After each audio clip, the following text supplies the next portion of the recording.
Hi, you guys. This is Erin and Simon with Assets and Arbitrage. And I'm sorry we missed you guys last week, but the show must go on. Today, we're gonna talk to you guys. We're gonna do a little bit of fundamentals. Sometimes we make very heavy assumptions on what we think the audience knows or what the audience has gone over. So if you already know this, just kind of bear with us. And for the rest of you who are getting these fundamentals, that way it'll kind of help you to, as we get deeper into technicals and talk more about our oncoming economic crisis. Yeah, so we wanted to go over, I guess, a show 2 weeks ago we did with CEO Andy Scheckman. And we had a specific topic that we talked to him about. And we got some, some questions and things about that. So we just wanted to go over that specifically, just to make sure that, everything is understood as far as Bitcoin. And so the topic was, or the question was, I asked him was, is Bitcoin gold or digital gold, or is it gold 2.0? And, he had his feelings about it, and I understand. But we just wanted to talk about some of the maybe sound money properties and why people say that Bitcoin could be gold 2.0 or digital gold. So let's go over some of these properties. You guys are probably already familiar with them. So I'm gonna read something here off my iPad. Do you want to say anything? No, baby. Okay, so this is as posited by Aristotle. So he says, sound money must be a good medium of exchange, as well as a store of value.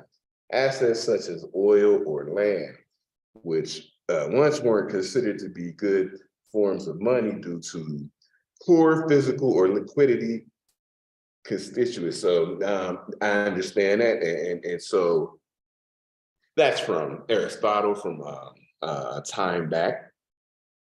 Sound money is considered as gold and silver for the most part over 5,000 years. Oh, yeah. And over the course of the 5,000 years, it has really maintained its purchasing power. So that's very important, because when you don't have the fundamentals, you don't really understand the economic structure in which you live and work in. A lot of people think that, and this is what we've said for years, that is the almighty dollar. Yeah. And as the dollar continues to weaken and the system continues to prop it up, you must realize that the dollar is not infallible. So let's go over some, we'll go over some of the five, they Do you call want me it. to pull it up though, so they can see it too? It's simple. You don't have to, it's just simple stuff. Okay. I'm gonna go over the five characteristics. There's more that people have added on over time. 9, right? Yeah, but we'll go over the five basic ones that he posited. So first one you have to have is sound money. It has to be durable, or as he says, durability. So when you're talking about durability, the dollar physically as fiat currency is very durable, right? But gold is durable, and Bitcoin is durable, right? Because it's all information. So the second one we're going to hit is portability. So the dollar is very portable. You put it in your wallet. You can put in your pocket. In your pocket, gold and silver. Stick it in your bosom. Yeah, gold and silver you carry around in coins, 1 ounce coins. So very durable, very portable. It's not as portable, obviously, as cash. Right. Right. Trust me. It's not as portable as cash, but it is portable, right? You can carry silver rounds. You can carry bars. You can hold a kilo bar and put it in a purse or what have you when traveling.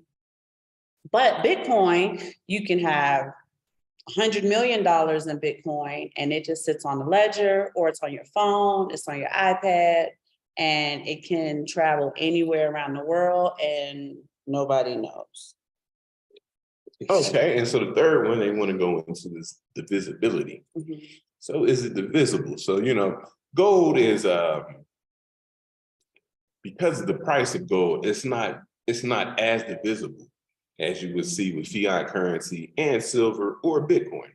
So it's not as divisible unless you're making large, exchanges or purchases. Mhm. So that's what gold kind of falls behind, is in its divisibility. Silver is a little bit better in its divisibility, but obviously for my silver enthusiasts, it's easier for you to sell multiple rounds than sometimes it is to sell a kilo bar, or Mhm. sometimes it is to sell the bars, right? So it does have better divisibility because it doesn't cost as much as gold. Obviously, cash is very divisible. You had watched something this morning where they were telling you that the cost of minting pennies is now exceeding its actual value. Yeah, so what she's saying, we had watched Mike Moore. Mike Maloney from goldandsilver.com. You check him out. He's talking about the melt value of pennies, because they're made out of zinc, is getting almost to the point where it exceeds the value of the penny. So that's going to be problematic if the zinc value goes over 1 cent. And you'll see less pennies in circulation, less pennies minted. Which would make cash, right, less divisible. Now, because we live in a technological age, it's very divisible because we can actually buy the actual purchasing amount using our debit cards. So if it's $15.37, you stick your card in the machine, it takes $15.37 from your digital ledger at your bank account. So cash, we're talking about physical cash, is not going to be as divisible anymore as the penny becomes obsolete. Yeah, and then the next Bitcoin down to the Satoshis, babe. Huh? Bitcoin down to the Satoshis. What do you mean? Like, it's so divisible because of the Satoshis, the way the Satoshis are broken. So yeah, 8 digits behind the decimal point. So 100 million, get that right, 100 million Satoshis is 1 Bitcoin. So that's how divisible it is, as far as you're making transactions and things like that. So it exceeds, all the other sound money principles of gold and silver as far as the visibility. And what we have here is uniformity, which a lot of people like to say fungibility, something like that, but it's uniform. It can go across, nation state lines, if you will. Yeah, go across borders, right? If I go to buy, we went to El Salvador, we talked to you guys about that. It goes across those lines. It's not like I had, some kind of currency and I got to transfer this currency into another currency, and you get the premium, you don't get all the bang for your buck. But when you're dealing with Bitcoin, it's uniform. It's uniform across, and gold and silver are uniform, right? You go buy some, there is a spot price on gold, there's a spot price on silver. So if I go all the way to India, spot price remains, right? Now it will be transferred into their currency, which I believe is the rupee, and so you'll have some transferring and some premiums that have to be settled. But other than that, it is uniform. And then the last one. Wait, before you go, baby. Uh-oh. For those of you who have never traveled internationally, this is something that you may miss in what he's trying to explain to you about the spot price being the same across borders. If you travel to Mexico, right? Let's just say the US dollar is 20 pesos to $1. When you go to exchange your money, you're not getting 20 pesos for $1 because they have to get that transaction fee, they have to get a currency exchange fee, and they get like a foreign exchange fee or something like that. It's 3 different fees. So what they're going to give you is maybe 17.50 to 1, right? So they took, for every single dollar, if you wanted to change 500 US dollars into pesos, they are going to take that fee off of every single dollar that you're transferring. So that's important because currency exchange isn't uniform at all. Right. And so the last one, and I think is the most important one, is how he says limited supply. People put in different ways. scarcity. And that's what the thing they were saying about Bitcoin was the scarcity is ultimate limited supply. You know, there's a limited supply of gold, there's a limited supply of silver and things like that. But that's where fiat currency falls off because they met all those tenets until it comes to limited supply, right? Because it could be printed, right? It could be brought into existence. There's not a limited supply of US dollars. There's a limited supply of Bitcoin. There's an ultimate limited supply of Bitcoin.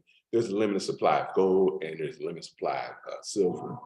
It's not ultimate scarcity, but it is scarcity. So those are very good sound money principles when you have the precious metals, right? Right. And the reason we brought that up, and you know, because we asked the question, is it gold 2.0?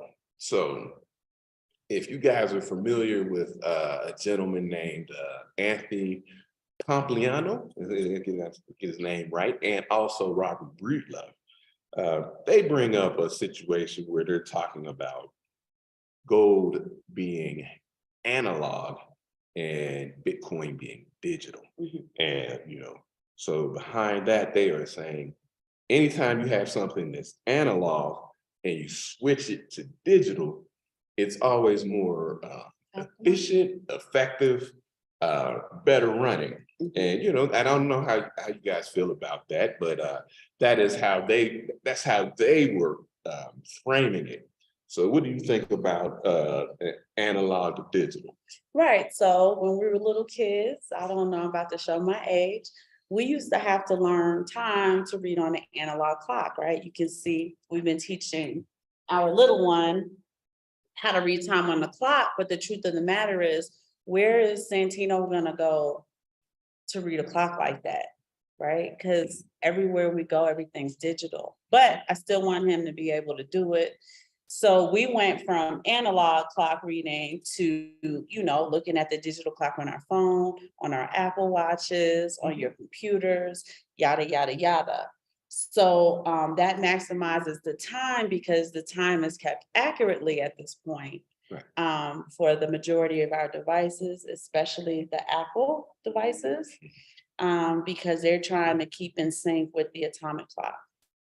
So that's an example of maximizing or optimizing something from analog to digital. Yeah, we used to, and I'm gonna go off track a little bit here, but like when we was growing up and we played football, you run a 40-yard dash, or even when you ran track, and they had that. You remember that clock with the? Oh yeah, yep. And then they went to a digital clock, so you can get the time down to the millisecond. Yeah, to the point. So yeah, you know, you go from analog to digital, like she said, watches and clocks and stuff like that. I still wear a regular watch, but I know a lot of people wear the Apple Watch or digital watches. I remember smart watches, stuff like that. So, but that was their theory, is that gold is kind of analog, right? And Bitcoin is digital. You know, if you have to move your gold across nation borders, you know, first of all, you're going to have to get it insured. You're going to have it, if you have a lot of gold, you're going to have it in a plane. It's going to cost, you're going to have to pay, you know, your import fees and all this stuff. The weight of it alone is laborious. And so just if you had that same amount of money in Bitcoin on your Nano Ledger X or just on your iPhone, you could just fly from, you know, country to country. Nobody knows you have it. It's not you don't have to declare it or anything. You don't have to do anything with it. So it moves across borders, states, if that's something that you do, easier than gold and silver. And silver is even harder because if you have a lot of money in silver, it's even more laborious. Oh yeah. You know, yes. So those are things, but you should have a diverse portfolio in all of them. You know, have some gold, have some silver, have some Bitcoin, have a little bit of all. You can have all of them, you know, but they're just trying to, it's a lot of bickering back and forth about which one is better. I just want to go one more level deeper as the maximization of Bitcoin. So let's say Bitcoin to gold. If you wanted to sell some of your gold, right? Moving it across time and space in order to get your profit or to just kind of sell your assets. Again, we're talking something laborious. You got to ship it to the dealer. They got to assess it, make sure it's real. And that can take what, 2 to 3 days? Yeah, it can. Right. And that's if you're in the CONUS, if you're in the continental United States, if you're in international borders, sometimes you, like in Mexico, it's difficult to do. So if I ever had to sell our physical assets, which I hope we never do, I would literally have to fly back to the US to take care of that transaction. I would have to go to our home of residence to do it. However, when you have Bitcoin, if you want to sell profits, if you needed to sell some of the asset, that takes seconds. Or you can just transact in it. If somebody's willing to transact directly with you. Right, or barter. If you wanted to barter some Bitcoin for a service, for a product, it's not as easy as if you're like, okay, I have some silver rounds, I have some gold rounds. I would barter with you for the service, for this product. Now we got to get it to the person. They may want to go get it assessed to make sure you're not running a scam on them, make sure it's not fake, and so on and so forth. So even when we're talking about bartering or just selling the asset in general, Bitcoin is maximized as this transaction happens in seconds versus the 2 to 3 to maybe even 5 days. And you got to remember, like you have a portfolio, gold will be your larger capital, right? So you're not just going to go buy groceries with gold because it's just, 1 ounce of gold is $2,000 something. Silver is easier to barter with, especially if you're using constitutional silver. We talked about, and we may go over because that it's legal tender. Yeah, it's legal tender, and it gives you smaller amounts that you can use to buy certain things. If you guys aren't familiar, some of these what they call them doomsday preppers, they're big on silver, right? Because they know if something happens, there's a situation where we could barter. You want something from me, and here, you want a cow, here's 5 silver rounds, and I get a cow, you get 5 silver rounds, and everybody's happy. Everybody, So just keep that in mind as far as things go. The visibility of it. If you're doing big transactions, then you want gold. Right, you don't want to bring a ton of silver to do a transaction. You want 4 or 5 gold bars, kilo bars, and you boom, transaction done. But that party still is going to want to. Just because my handle keeps running into yours, that's why I keep.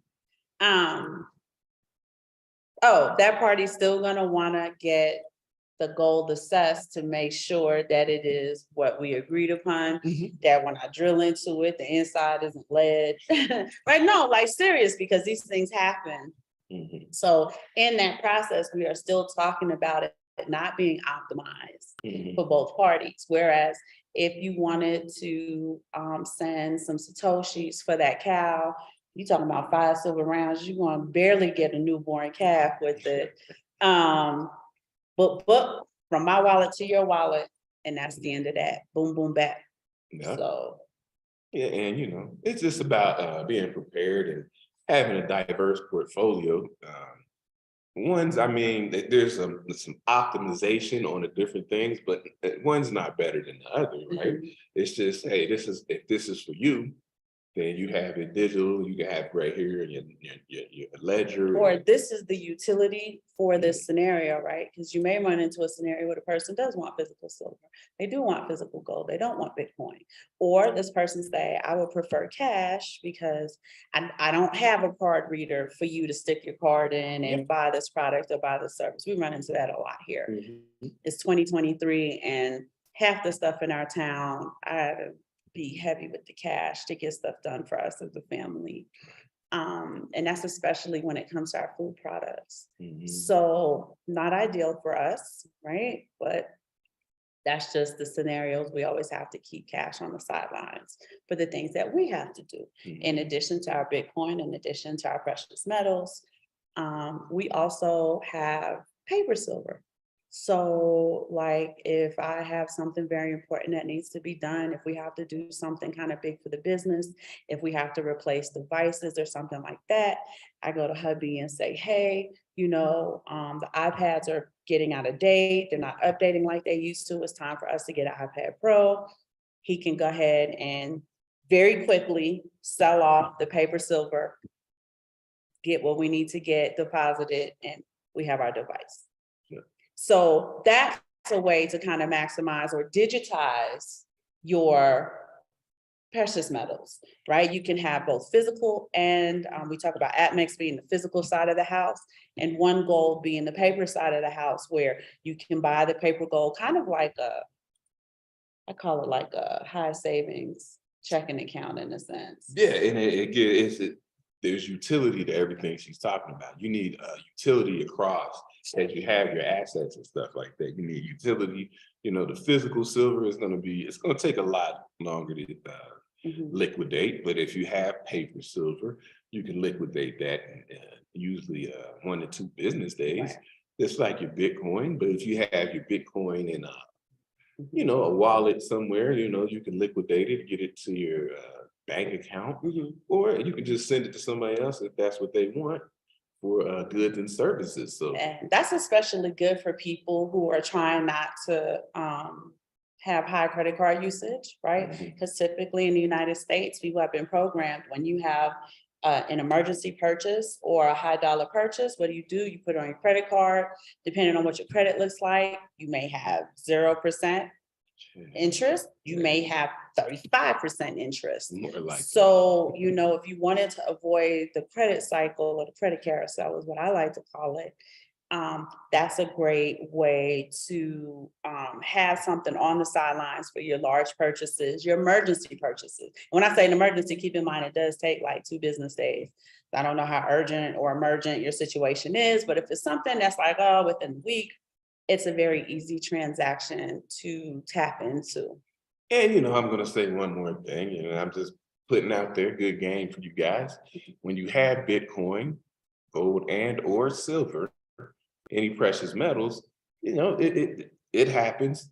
You come into some because she said credit cards, you come into some credit issues. People can't put a lien on your Bitcoin. People can't put a lien on some gold or silver you have in a depository or you have physically in your home, right? People will put a lien on, if you say you own a home, they'll put a lien on your home. If right? you owe like big credit cards, so we're talking like Discover, American Express, yes, they will. Put a lien on your home. I don't know that Credit One is doing that. I don't know that Capital One does that. And it doesn't mean that they won't head towards that if the dollar balance on the credit card is high enough. But Discover and American Express absolutely will put a lien on any large asset they can get their hands on. Especially, and if you have HELOCs, they can turn around and put a lien on the home if it's not being paid, it's not being kept up. So having some of these assets also hides your money, and we're not saying about being criminals and nothing like that, but you don't want people to put lien on all your assets. And as they say, a lot of people, especially middle class people in the United States, a lot of their wealth is in their home. So they have it set up. I don't know, can car loans do that? I don't know if they can do that. Put liens against your home? Yeah, I don't know of any experience where that's happened, but I would think if you had a wraith or something, yeah. No, because those entertainers, those celebrities get themselves in trouble with credit all the time. They get cars repossessed, they get homes foreclosed on. And that could be part of the foreclosure process, is that you have, 4 or 5 high dollar value vehicles. If you have an S-Class. Well, and we talk about Bitcoin and precious metals as ways to keep wealth that people don't know that you have. And to create wealth for yourself where you're borrowing from yourself, right? You're not borrowing from an institution where you got to pay interest on top of what they gave you. It's a way to kind of put things away so that in the future, you have access to the things that you need, the things that you would like to have. For those of you who are entrepreneurs, a lot of our audience members are entrepreneurs. They don't have the traditional 9 to 5 Okay. where they're getting that revenue every 1st and 15th or every other Friday or however people get paid nowadays, no matter what. Right? These are entrepreneurs that they have to provide the service. They have to keep their sales up. You know, they have to sell their products, and it's a great way for those people, especially, to kind of put stuff off to the side so that when you need stuff for your business, you can tap into it, you can touch it. Yeah, and without using a credit card. CEO Andy Schecter said it last week, and as well, famously, Dave Ramsey would always say, "Pay yourself first. Pay yourself first." You know, before you go. I mean, you got your bills to pay. We understand that, but pay yourself first. Put a little something away and sound money for yourself first. It don't have to be a lot. Whatever you got, it could be $50, something like that. Pay yourself first.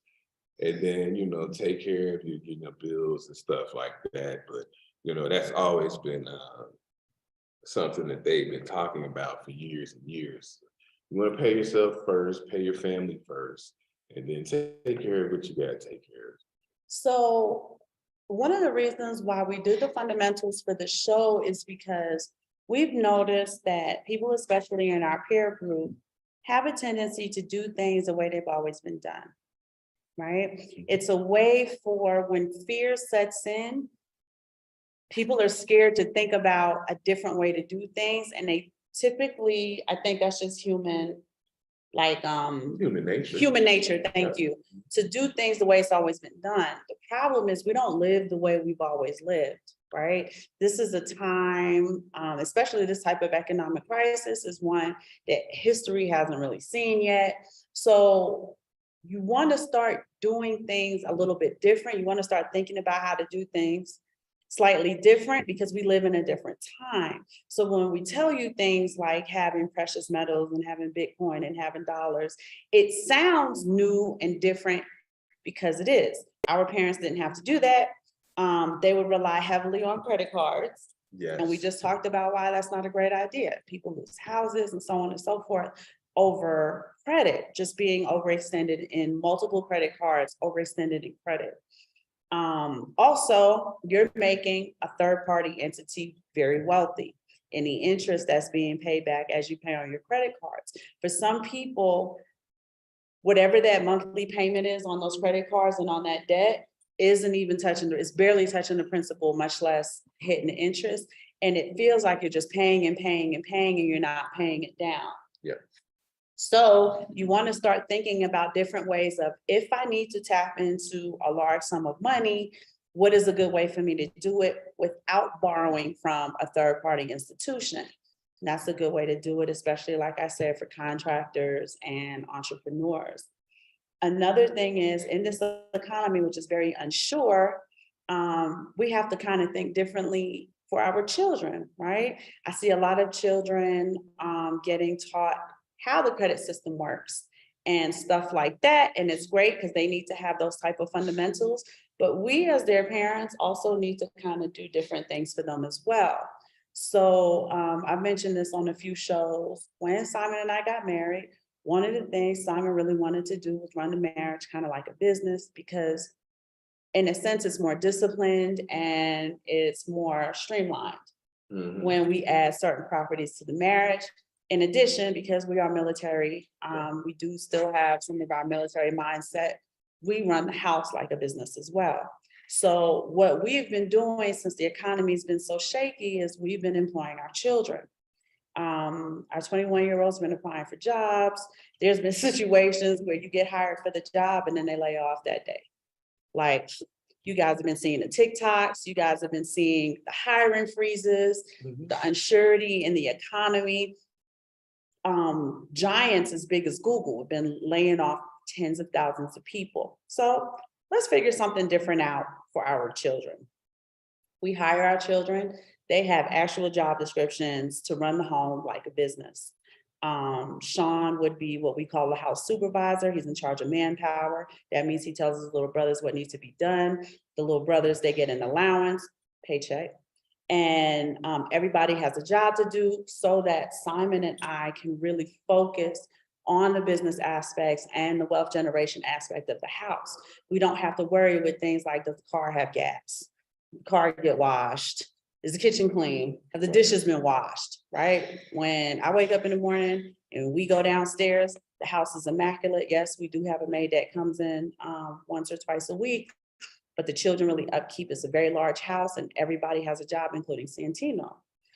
So it's a way of implementing discipline and the children, giving them transferable skills to go out in the workforce, or if they are going to be entrepreneurs, they already have a discipline in getting up and getting stuff done every day. It's not a lazy approach to not feeling like working, which, let's be honest, there are a lot of entrepreneurs out there where they're entrepreneurs because they have a lazy approach to working, right? They don't want to do some of the tedious aspects of disciplined business. So, and you can tell when you're doing business with them. So like just taking a different approach, our parents wouldn't have thought of that. I love them. My mom and dad did the best they could. My mother-in-law, my father-in-law, they did a great job with us, but that wouldn't have been something they thought about. They'd have been like, go get a job at McDonald's or something, right? And if the economy is not so great, well, I don't know what to tell you. So, you know, just as parents, if you have the ability to do something like that, especially for your higher income earners, you can write off their allowances or their paychecks. I call them paychecks because I want them to be in the mindset that this is a job.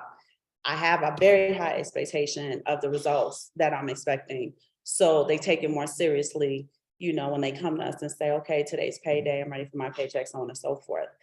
I mean, even things as far as the rent being paid, because we pay the rent in cash, we have a house manager, that would be the 15-year-old. He's in charge of double checking that all the cash is intact. He contacts the landlord. He does business that way. It's just something that Simon and I don't have to worry about. So if you're able, if you have children, if you are a guardian, you have a way of providing, it's part of homeschool as well. That's their business module, right? So making sure that stuff is done, so on and so forth. It's quality control, it's attention to detail, it's discipline. Every single day we have to check on these things and we communicate the things that need to be done or things that are needed within the house and so forth, so on and so forth. So it's just a different way of raising children in a sense and getting them to kind of stand out as far as in the job field. So by the time Reggie's 15, by the time Reggie hits the job field, he has a lot of transferable skills that he can bring to your startup, to your corporation, because he's been doing it. Junior as well, Junior's 12, and we run the house like an actual business. So they get paid, you know, on the 1st and the 15th. They'll get demotion in pay if stuff isn't done properly. They'll get written up. Like, we run it like an actual business, along with finding teaching opportunities as we evolve business-wise for the running of the house. It also teaches them how to manage a household. When they get married and they have their wife and their children, they already know how to manage a household. So just kind of approaching things differently and thinking innovatively about, if the economy is in this condition, what are some innovative ways for us to not just stay afloat, but maybe get ahead a little? Yeah. And that was one of the reasons why he said, in order to take them forward, let's go back a little bit. Let's give them some fundamentals so they understand the value of Bitcoin and the maximization of it in comparison to precious metals and cash, but also understanding that precious metals and cash have a utility. Right? I know we talk about all the time, everybody talk about cash is trash. Cash has a utility. So we don't want to run with trendy sound bites, right? You hear somebody say like, oh yeah, you know, cash is trash. No. If you are a business or a household, you should have cash on the sidelines. That should be part of your treasury reserve balance. And people who typically run their households more like a business than they do like a house, they typically do better economically, right? Because they're more disciplined and they kind of understand how to manage the household. So you're not running into situations where we're 2 months behind in rent. Sometimes, yes, it is a money issue, but a lot of times it's a mismanagement of funds, right? Funds are being mismanaged and being misappropriated, so on and so forth. When you start looking into that, people who are constantly in those type of crises, right? They're constantly moving and stuff because they don't understand how to do it. So that was one of the reasons why we really wanted to bring up some sound money principles, showing you the comparisons of the three, but with the understanding that all three have a utility. You need all three of them. So I wanted to, I'm gonna do, we didn't want to keep you too long, I'm doing a hard pivot, just want to circle around and remind people. We talked about, in the United States, a lot of people's wealth being in their home ownership. A lot of people now, you know, some of the younger people, like the millennials, don't look to buy homes. They're more renters or, you know, minimalists and stuff like that. So remember, Bitcoin is cyberspace property, right? When you sell your Bitcoin, IRS is going to tax you like you sold some property. So that's a way to own a property. Also, silver and gold. So pay yourself first, get silver and gold. If you can't afford or don't have the credit to buy a home or something like that, a condo, anything like that, you can still pay yourself first and have this actual physical asset. So, you know, keep these things in mind in your strategies and And stuff. there are different ways to look at it. He just told you the traditional thing was to save up and buy a house. Okay, well, maybe instead of buying real property, I'll go ahead and save up my Bitcoin, which is property. And it's just a new way to look at that. And, you know, just like you would back in the day, you have the old women, they would be like maids and stuff. And then all of a sudden they got this big, beautiful house. And you're like, how you save all of that money? Y'all know how they did it. They was magical, y'all. But you can do that same thing with your Bitcoin. You know, when people get something, especially women, when women get something in their mind that they want something, they will be disciplined and put that thing away forever and ever until they meet that goal. So it's a great innovative way to approach owning property, but maybe it's not real estate. Yeah. And so that's it. I ain't have too much else after that, you know. I mean, we're gonna come back. We got a couple of good shows on the way. So, you know, it was good talking to you guys. You got anything else? No, thank you guys so much for watching. Thank you guys for your emails, your comments. Please share our content. Again, if you have questions, all of our information is going to be in the description box. You can reach out to us on Facebook. You can reach out to us via email. I think my Twitter is on there as well. We police the Twitter for you guys, and we'll see you guys next week. Bye.